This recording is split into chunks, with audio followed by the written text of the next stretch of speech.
ব্যক্তি শাসন, গোষ্ঠী শাসন, গোষ্ঠী শাসন, ব্যক্তি শাসন। ব্যক্তি যা বলবে সেটাই হবে আইন, এবং প্রয়োজন মতো আইন তৈরি করা হবে। কিভাবে ভোট ডাকাতি করতে হয়, কিভাবে অন্যায় অত্যাচার, লুটপাট, দুর্নীতি, ঘুষ, ইনকালাবি, বিদেশে অর্থ পাচার, এগুলিকে দায়ের করতে হয়। সরকারের মন্ত্রী বা কোনো প্রতিষ্ঠান কি সরকার থেকে আলাদা?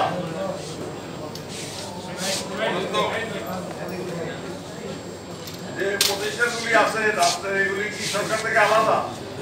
এই প্রতিষ্ঠান যদি কোনো অন্যায় কাজ করে, খারাপ কাজ করে, তার দায়িত্ব সরকারকে নিতে হবে না?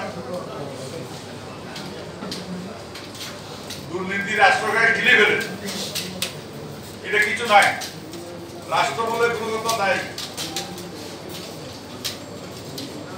সরকারের ক্ষমতার তৃষ্ণা মিটছে না, আরো ক্ষমতা দরকার, আরো অত্যাচার করার সুযোগ দরকার, তাদের আরো বর্জনী করার সুযোগ দরকার, লুটপাট করা, দুর্নীতি করা, বিদেশে টাকা পাচার, ঋণ খেলাপি করা। বাজারের মধ্যে সেগুলি হয়েছে। গরিব মানুষ বাঁচবে কিভাবে সেটা নাই। আছে বড় লোকের ঋণ খেলাপি, টাকা কিভাবে মজবুত করে কারো টাকার সাদা করা যাবে।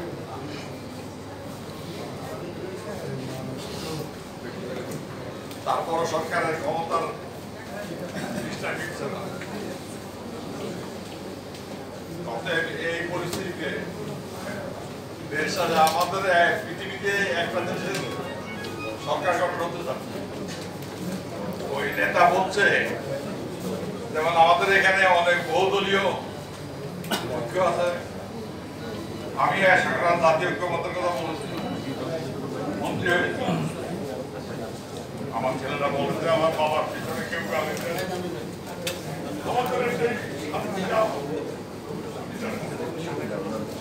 সঙ্গে আমি কোনো মানুষের ক্ষতি করছি বলে মনে হয়। আমার বসে আছে এর ঘেরায় মতো আমাকে নেওয়ার পরে তখন মাথা করবে ওরা জাতীয় সমাজতান্ত্রিক দল জেএসডি প্রেস ক্লাবে সিরাজুল আলম খান দাদাভাইয়ের প্রথম মৃত্যুবার্ষিকীতে আলোচনা সভা। সভাপতি আসম আব্দুল রব, স্বাধীনতার পতাকা উত্তোলক জাতীয় বীর।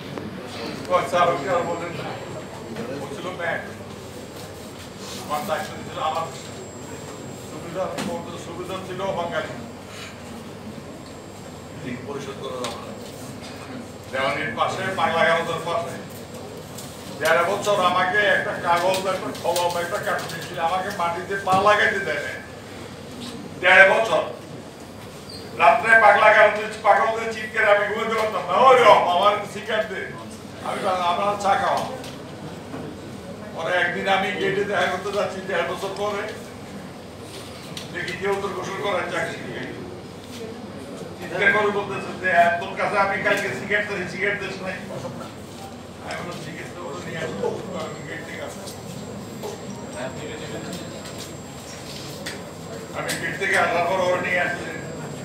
শুনলাম বরিশালে কোন এক জমিদারের ছেলে মানসিক কারণে সে আজকে এখানে আমার রাস্তা গান শোনায়, পৃথিবী আমার চায় এখন হবে না। আমি বলে গান গাইবি, বলতে হ্যাঁ গান গাবো। শুরু করছে গান। তারপরে গান গাইতে গাইতে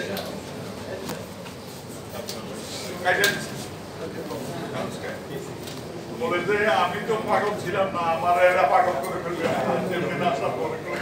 বলে আমার পানির মধ্যে শুকাইয়া ডুবাই রাখে। পাগলটা নাকি শীতকালে ডুবাইলে নাকি পাগল পাওয়া, এটা হলো শিখাই ট্রেনিং দেওয়া। অনেক কাহিনী সব শুনে লাভ নাই। পাশে ছিল দেওয়ানি, ওখানে বড় বড় ভালো ভালো মন্দ আছে, খারাপ ভালো আছে।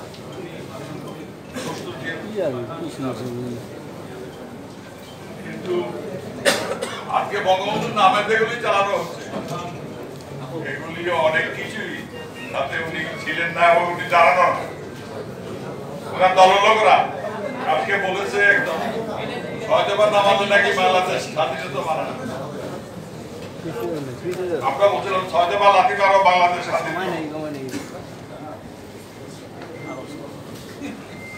আমরা তাদের যে রাজনীতি সেটারও পার্টিসিপেটরি ডেমোক্রেসি, অংশীদারিত্বের গণতন্ত্র। উনি বলেছেন শুধুমাত্র রাজনীতিবিদদের গণতন্ত্র হলে হবে না, সমাজের সকল মানুষের সাথে নিয়ে রাষ্ট্র পরিচালনার ব্যবস্থা কায়েম করতে হবে, সংবিধান তৈরি করতে হবে। স্থানীয় সরকার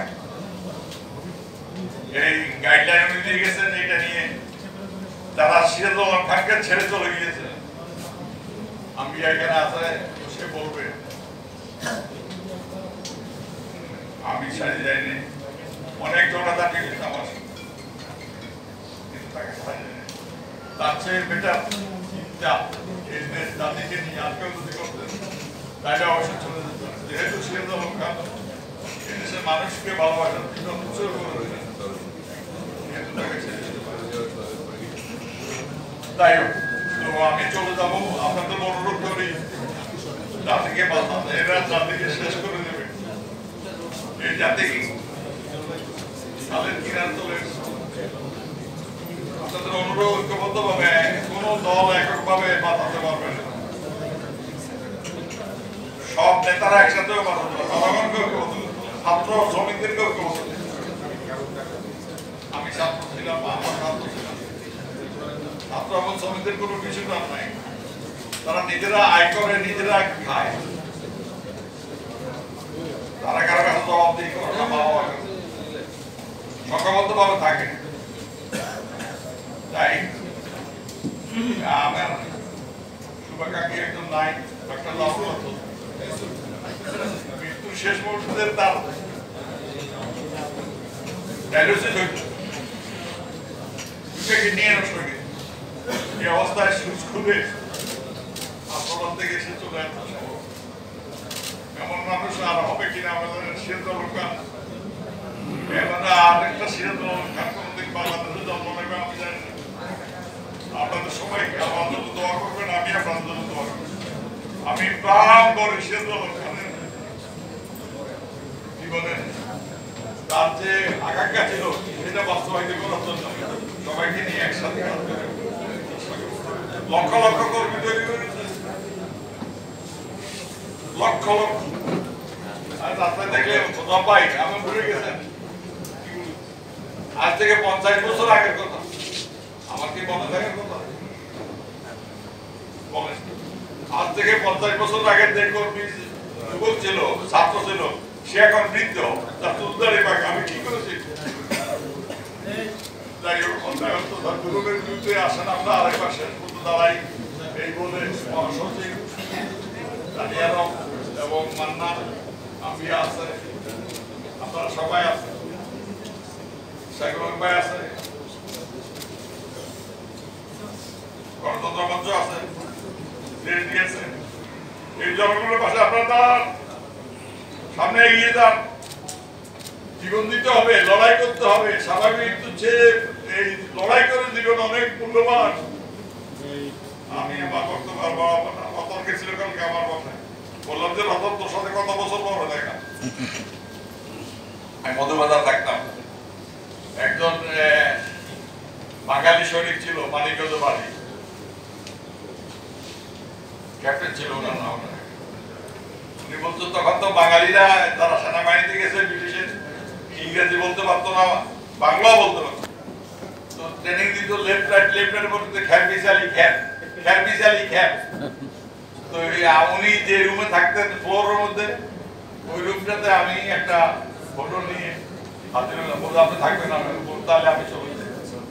ওই মধুবাজার আমি ছিলাম, রতন তোমার মনে আছে? যাই হোক, আমি আমার বক্তব্য বাড়াবো না, আপনাদের সবাইকে অশেষ কৃতজ্ঞতা জানাচ্ছি, ধন্যবাদ জানাচ্ছি। যদি কিছু অন্যায় করে থাকি, ভুল করে থাকি, আমাকে শাস্তি দেবে। আজকের মধ্যে এগুলি শেষ। বাংলার গরিব মানুষের জয় হোক, বাংলাদেশ দীর্ঘজীবী হোক।